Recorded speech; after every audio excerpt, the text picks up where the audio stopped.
What's up, everybody? It's the Hicks here, joining you from MMOplay.com, and I have a first look that is going to blow your face off. This is for a game called Triad Wars. Now, a little bit of fair warning up front here. Triad Wars is the follow-up to a game called Sleeping Dogs, and Sleeping Dogs is one of those games for me that I really wanted to play, but I just missed. So I will be approaching this from the perspective of someone who's not played Sleeping Dogs. That being said, let's jump in. There is a lot to talk about with this game. We're jumping in here after character creation, which is a really small part of this process. It's basically some predetermined options and you just pick one, and it's only a handful of them. So we've already done that. We've already done the sort of tutorial thing, which you just watched in the intro there, the sort of end of that tutorial. So now we're into actual gameplay. We're into learning a little bit more of how the game works. I mean, we're still learning just because we're out of the tutorial. Right now we're learning how to start building our empire from our safe house. And you're about to see the reward system, or one of the reward systems of this game, by the form of cards or favors. These basically unlock things throughout the game. A little bit later on, I found out that these are also purchasable with gold, and I'm not sure at this point if gold is something that you can buy or it's something that's given to you for doing like really good stuff. Either way, the perks that you get help you, but they're not necessary. So this is definitely not a pay to win, although it does look like to my eye that there are some options to buy perks and modifications that can help you advance. But again, I don't think they're necessary to win. So one of the things that in doing a little bit of research on this game that I came across is a lot of people comparing it to Grand Theft Auto. And just looking at it from the surface, I guess you could easily make that comparison, but I've got to say that it does feel distinctly different in terms of when you're actually playing it. I know aesthetically it looks kind of similar, and especially this driving, this feels very Grand Theft Auto. But the difference that I saw was that this is really a lot about domination. It's a lot about narrative thrust moving forward. It seems less about wandering than Grand Theft Auto is, and less about just general mayhem, and more about like purposeful mayhem. So this is one of the cooler functions. In order to get powerful, at least in the early stages of the game, you have to take out rivals in your neighborhood, and you can just go into like a rival camp and start, guns blazing, kill everybody. Or you can do what I'm doing, which is to find little outlets of power, little operations on the map that your rivals are controlling, and take down those minor operations. And if you do that, when you go to actually take out your rival, it's a longer, easier process. It takes a longer time for the cops to get there, so it gives you more time to take out their base of operations. The combat looks a lot better than it feels, I've got to say. There are a lot of points where I got caught up in combat and things didn't work as smoothly as I'd like them to. It does have a very like Arkham City sort of feel to, those little minor cutscenes where you snap somebody's neck or something like that. But it doesn't feel as good as the Arkham combat system does, for sure. There are parts that are clumsy and parts that just don't work.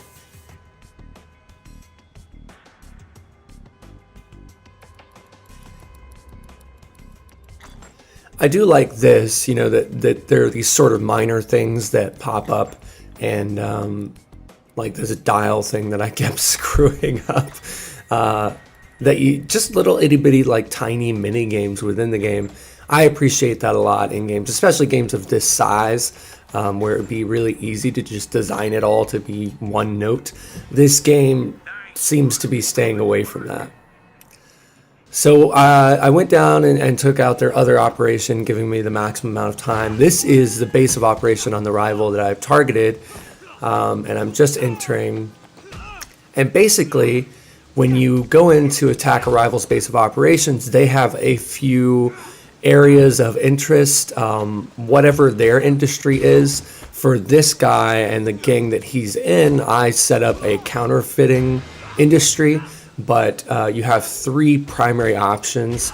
I think it's counterfeiting and gambling and maybe racketeering. I forget what the third one is, but I went with counterfeiting. And so you get into the base and you go and you take out these little areas.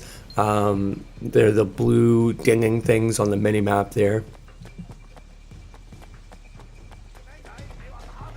I've got to say the general feel of this process is really cool. I think they've done a really good job here of setting up a narrative and a game where you feel like you can have an increasingly larger and larger impact on what seems at first look anyway to be a very large world.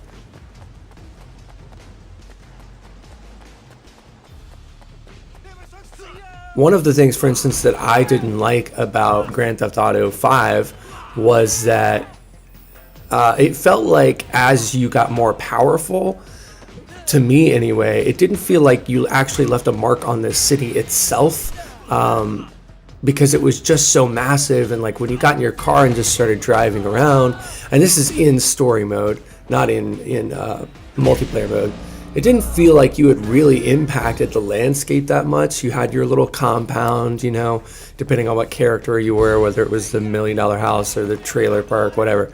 But it never felt like beyond those places that you'd really left a mark. This game seems like it could have a chance to not do that, to avoid that pitfall. I don't know, obviously, because this is just a first look. But I will know, because I can't say right now really comfortably that I'm going to be playing this game for a long time. I'm going to be playing it through the beta for sure. I'm going to be playing it up through release. I have no doubt in my mind about it. I enjoyed this game immensely. But the combat, I do have to say, is one big problem right now for me. It just feels clunky. And a lot of that for me was the shift key. I kept having problems with it. And this happened out of combat too, where the character would sprint when I didn't want him to sprint, and that's activated by the shift key. That kept screwing me up. My camera angles kept getting screwed up. The counter, which you press E when an enemy's attacking, these are all just the normal key bindings. I'm sure you can change them, but I was just going with what it comes, you know, like out of the box. The counter a lot of times just didn't work. It could be a timing issue with me, but I'm usually pretty good about figuring out those sorts of timing things, and I could never quite get the hang of it.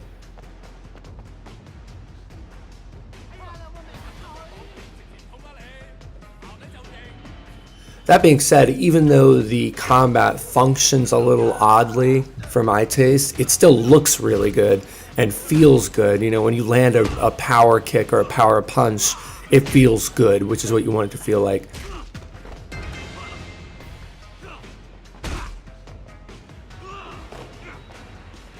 And on that note too, I mean, when you get a special move like that one where you tackle a guy into a soda machine, that was just a normal grapple with a sprint behind it.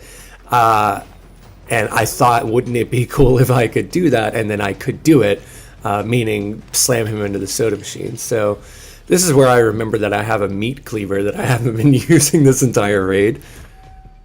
But yeah, those cool little integrated combat with the environment things, I love that. You know, it's just it just further increases your understanding that you can have an impact on the environment in this game.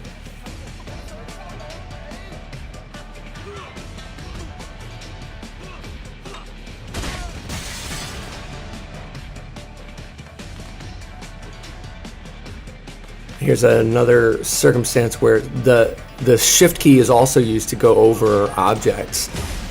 So if you don't line up with the object perfectly, then you end up sprinting into walls. So that was the leader of the raid. We took him down after you, or the leader of the rival. We raided his compound. After you take them down, you see what you looted from them. Money is obviously used for upgrades and whatnot, but this merchandise thing is cool because it gets stored in your compound, in your warehouse, and we're going to see a little bit of that here in a minute. So these are just general, stats of how you did, and I did pretty well. So the last big area that I want to cover is the compound, because it was sort of the surprise for me. I expected, to go into this game and for it to feel sort of similar to GTA, in that you run around, you create all kinds of mayhem, you kill certain people and you're done. But what I was happily surprised to find was there was an element of strategy in your compound itself, in terms of upgrading it and deciding what sort of items that you want to produce. For this first look, I went straight through the counterfeit skill tree, but you don't have to do that. So you can build buildings in slots that aren't necessarily aligned with whatever your gang is that you chose at the beginning, whatever their specialization is. So I was really surprised at how much customization there was in this process, and I actually spent a lot of time, a lot more time than is shown in this video. I'm interested in what that temple is too when it comes out. So I was really, really pleasantly surprised by this. Here you can see there are those knockoff fashions that we looted, as well as the ability to upgrade your storage amount for items that you either produce or loot. So that's a really cool feature through your warehouse as well. And then you can see all those buildings around in that plot there that are blank, empty buildings right now.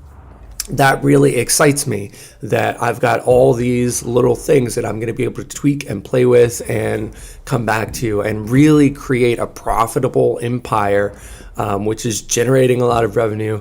And I'm the sort of person that likes that stuff anyway. Like the latest WoW expansion, I probably spent more time fine-tuning my garrison than I did doing a lot of other stuff. So I really like to, in a game, in a big game like this, have a base that you're really refining, you're really getting it to work at peak efficiency and getting, the most bang for your buck out of your home spot. And Triad Wars does this really, really well. So obviously my final verdict on this game, just the first look, and this is a much condensed version of my first look gameplay.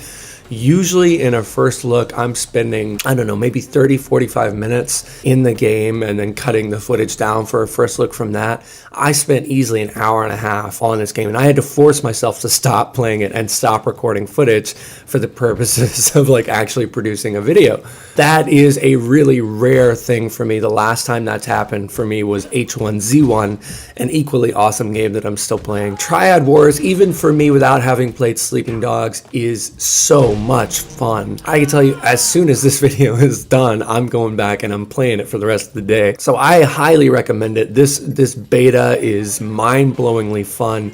I had a blast with it. Again, my really big issue with it, the one that if it was still a problem on release, I might change my opinion, is the combat. It still feels a little clunky to me. But what do you guys think? Are you interested in this title? Is it appealing to you? Are you playing the beta now? Are you impressed with what you see, excited to play the game? Do you think it's just another Grand Theft Auto knockoff? Let me know what you guys think in the comments below. Please do thumbs up this video and subscribe to this channel. I have been the Higgs from MMOplay.com, and I'll see you next time.